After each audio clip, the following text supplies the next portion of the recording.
What's up, witches? It's the Undercover Witch, and today we are doing our Ascendant Rising Signs in Cancer. I'm using the Karma cards from Montefiore, and I have the book out because there's a specific way you have to read these cards. It comes in 3 little sets. And you're supposed to read them as a sentence that moves on. And it's supposed to tell you a little bit about what your energies you're putting out and bringing in. And the goal of this reading on the channel is to look at how others have interpreted your energy and how even the universe has interpreted the energy that you're putting out and what you're intending to actually put out, but how those things are going to affect you moving forward into the next month, which is going to be April. There's not going to be readings next week because I'm taking a little break. I'm doing stuff, I'm moving and all this other stuff. But I just want to let y'all know that. Also, a lot of people watch my tarot, which is cool, love it. Or a lot more people watch my tarot than other things. But I do also have a podcast.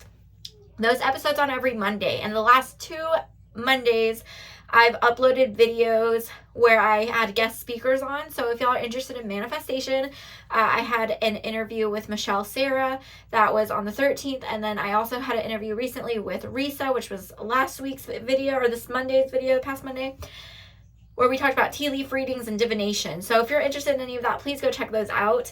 But other than that, we're going to go ahead and get started with our reading. So we are going to shuffle these planet cards. Okay. So our first card we have is the Sun. I feel like I already have these out of order, damn it. No, I do. I know I have them in order. Okay. We have the Sun. So a lot about revealing things about yourself, revealing things about yourself to other people in Aquarius. So a Sun in Aquarius. Aquarius is about balance and leveling, but there's also a hint of, gosh, I think a lot of people see Aries as like manipulative of things, which kind of makes sense because they are an air sign that's the closest to water signs. So they kind of use that in their advantage. And they almost make emotions seem kind of icy sometimes, but they're very fun people. They just seem very detached. And that's kind of what I get with this Aquarius just in general. And then the 7th house, which is all about relationships and your connections with other people, specifically in the partnerships that you take on. So your relationship partners or your business partners, any partnership is really in that 7th house. It's what you can create from those things. So I just want to make sure I have this in the right order.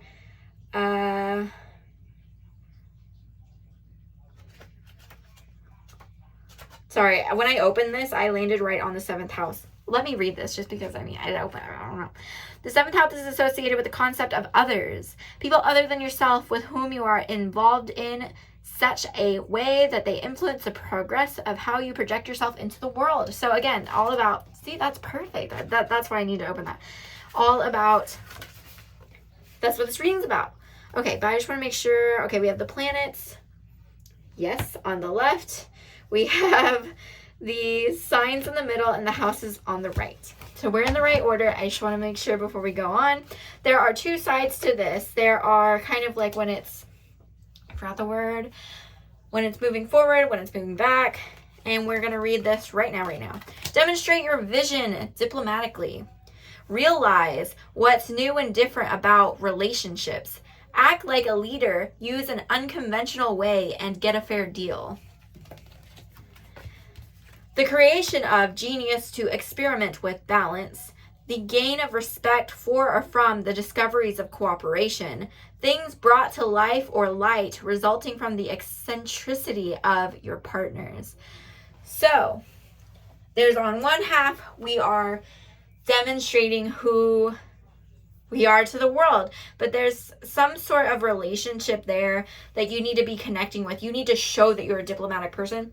as this says. You need to show that you care about those relationships in some way, because somebody else might be watching you coming in. So maybe others are wanting to see you interact with other people more because they think that you are not able to do so in a peaceful way. Maybe most of the time when people see you interact with others, it's in an aggressive or powerful stance where it's very, it's not a personal setting. It's always for a reason. It's always for a point. It's not to connect with others. Like, you have to be able to, it's one thing if you can get up and talk in front of a whole bunch of people, but it's another thing if the only time you get up and talk is for like rallies or protests or demonstrations or just to prove a point or to prove your own point or defend yourself.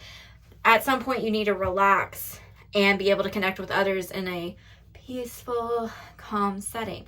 So there's two rounds of that, and I think that other people from the outside looking in haven't seen you be able to do that. But the things that you want to create as a person require that kind of balance that you need to have with other people. So you need that in your life so that you can have those good partnerships, that you can create that connection with in a peaceful setting, because you are missing the peacefulness from your relationships. You are missing that safe space in your relationships to just express yourself and connect.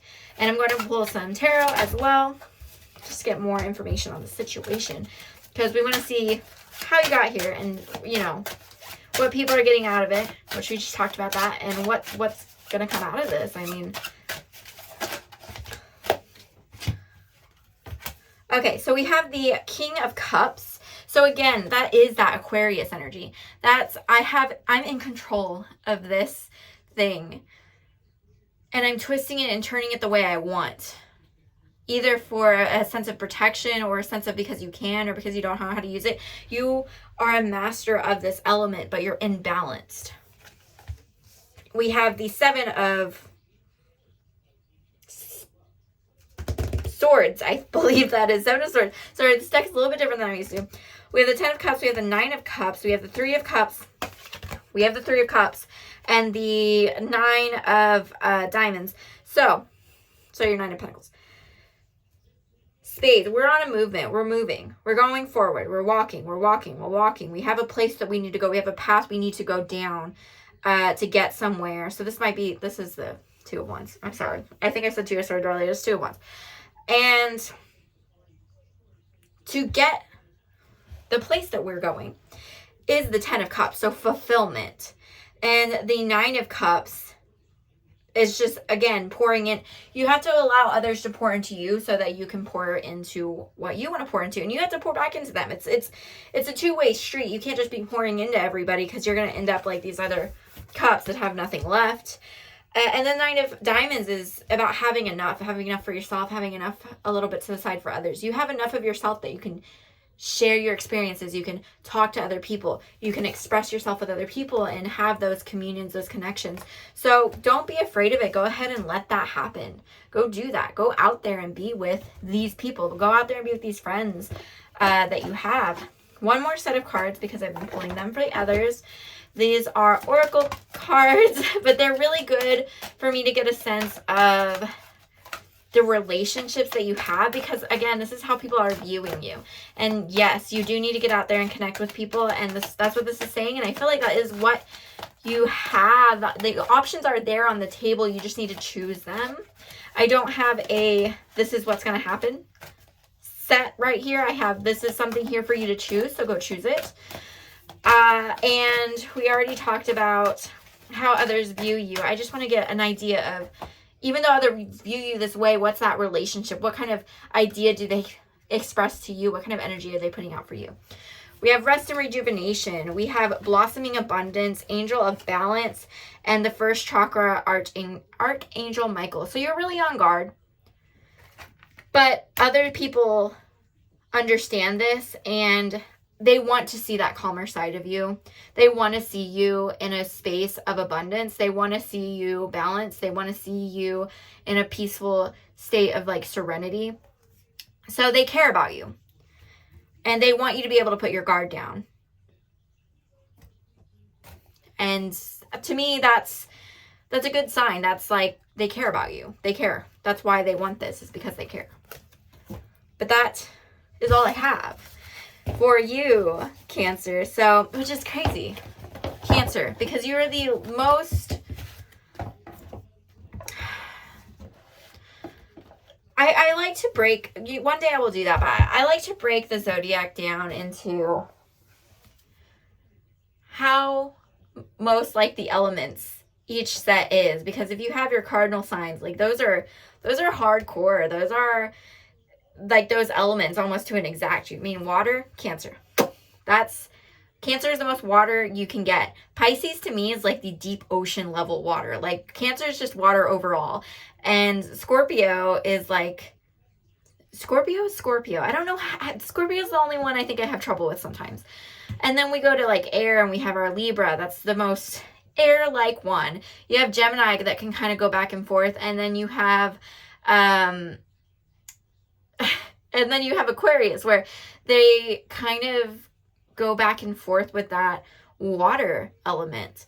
And Scorpio really plays with that fiery element.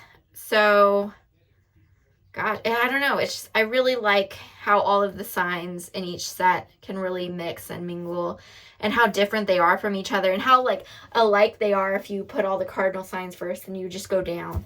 But anyway, I digress. I hope this reading was helpful for you, Cancer. And again, I hope that you go check out my other podcast. If you have any ghost stories, because I do a series, a ghost story series, the third episode of every month. And I really, if you have any stories to share, please go and email thewitchundercover@gmail.com. It's in my about section. I'm not going to have a description in this just because long story, but I think I mentioned I'm moving. So I don't got time. I got time to film and that's it. So please go check out my about section. Email me any ghost stories that you have, anything that you want to see, anything that you're interested in, and like, subscribe, all those good stuff. But thanks for watching, Cancer, and I hope you have a great day and great weekend.